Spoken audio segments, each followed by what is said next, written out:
మీ business విస్తరించాలనుకుంటున్నారా? మార్చి 16-17 హైటెక్స్ లో franchise India biggest ఫ్రో expo. Hi viewers, welcome to Suman TV. బేసిక్గా మన ఏపీలో ఎవ్రీ డే చూసుకుంటుంటే ఈ పొలిటికల్ న్యూసెస్ అనేది చాలా ఎక్కువగా వస్తుంది. ఎందుకంటే ఎలక్షన్స్ చాలా దగ్గరికి వచ్చేసాయి. సో ఇప్పుడు నవే డేస్లో ఎలక్షన్ అనగానే పొలిటికల్ లీడర్స్ అనగానే చాలామంది యంగర్ యూత్ ఎక్కువగా ఇంట్రెస్ట్ చూపిస్తున్నారు.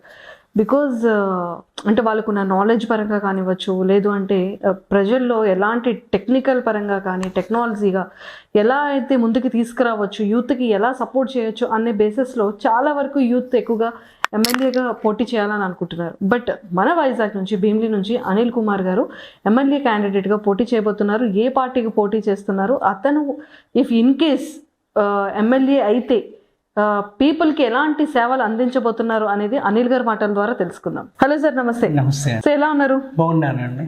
Super sir. సో ఫైనల్గా welcome to Suman TV. Thank you so much and I wish very happy to see this Suman TV Bheemili.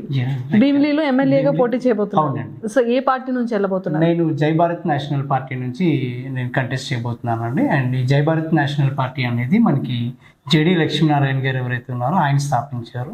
So I think it's a brand, అది state మొత్తంలో అందరికీ తెలుసు. JD గారు అనగానే ఒక బ్రాండ్. ఇప్పుడు ఇంకా తన పార్టీ అనగానే ఇంకా అసలు జనాల్లో మామూలుగా అంటే టోటల్ మేము పార్టీ పెట్టినప్పటి నుంచి ట్రావెల్ చేస్తున్నాము. టోటల్ స్టేట్ వైడ్ కూడా యూత్ అనేది చాలా బాగా అట్రాక్ట్ అవుతున్నారు. అండ్ నాలాంటి చాలా మందికి ఒక మంచి ప్లాట్ఫామ్ అవుతుంది ఇది. Super sir. అంటే మీరు చదువుకునేదంతా కూడా నవోదయలో చదువుకున్నారు, అండ్ ఏయూలో చేశారు, చదువుకున్నారు, ఇప్పుడు వైస్ ప్రిన్సిపల్గా చేస్తున్నారు. అంటే కేటగిరీ అంతా కూడా డిఫరెంట్, ఎడ్యుకేషన్ రిలేటెడ్గా. ఎక్కువగా బేసిక్గా టీచర్స్ కానీ ప్రొఫెసర్స్ కానీ వైస్ ప్రిన్సిపల్స్ కానీ చాలా డిసిప్లైన్గా, లేదంటే పొలిటికల్గా ఎక్కువగా రావడానికి లైక్ చేయరు పిల్లలు, స్టూడెంట్స్. అదంతా డిఫరెంట్ జోన్ ఉంటుంది. బట్ మీరేంటి పొలిటికల్లోకి ఎంట్రీ ఇవ్వబోతున్నారు? అంటే జేడీ గారిని చూసినా లేకపోతే ఏంటి?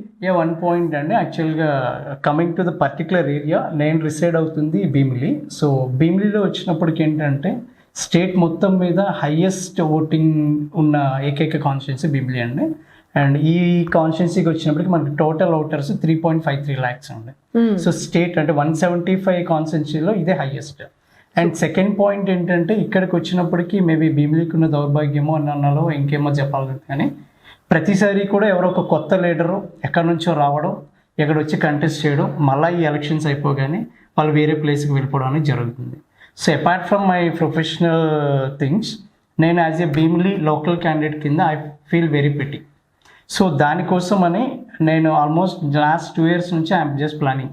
సో ఎట్టి పరిస్థితుల్లో ఈసారి భీమిలి నుంచి లోకల్ క్యాండిడేట్ అనేవాళ్ళు ఒకరు కంటెస్ట్ చేయాలి. సో రిప్రజెంటేషన్ ఇవ్వాలి, సో దట్ మిగతా పార్టీలు కూడా అది ఆలోచన రావాలి. ఎందుకంటే మాకు ఎప్పటి నుంచో కూడా భీమిలిలో 2009 నుంచి 9 అవ్వచ్చు, 2014 అవ్వచ్చు, లేదా 2019 అవ్వచ్చు, ఎవరో బయట నుంచి వచ్చి ఇక్కడ పోటీ చేయడమే తప్ప లోకల్ క్యాండిడేట్స్ కంటూ అవకాశం అయితే ఇవ్వడం లేదు. సో దాన్ని రిప్రజెంట్ చేయడానికే నేను బిఫోర్ జేడి లక్ష్మీనారాయణ గారు పార్టీ స్థాపించక ముందే ఇండిపెండెంట్గా చేద్దాం అనుకున్న ఒపీనియన్లో కూడా ఉన్నాం. బట్ బై గాడ్స్ గ్రేస్ అనుకోవాలి నాకు వరకు అయితే, ఎందుకంటే ఆయన పార్టీ స్థాపించారు, ఆయన విధి విధానాలు అన్ని కూడా నాకు నచ్చి నేను అక్కడికి వెళ్ళడం జరిగింది. And I'm doing for that. Suman టీవీలో మీ పర్సనల్ అండ్ బిజినెస్ ప్రమోషన్స్ కోసం కింది నెంబర్కి కాంటాక్ట్ చేయండి.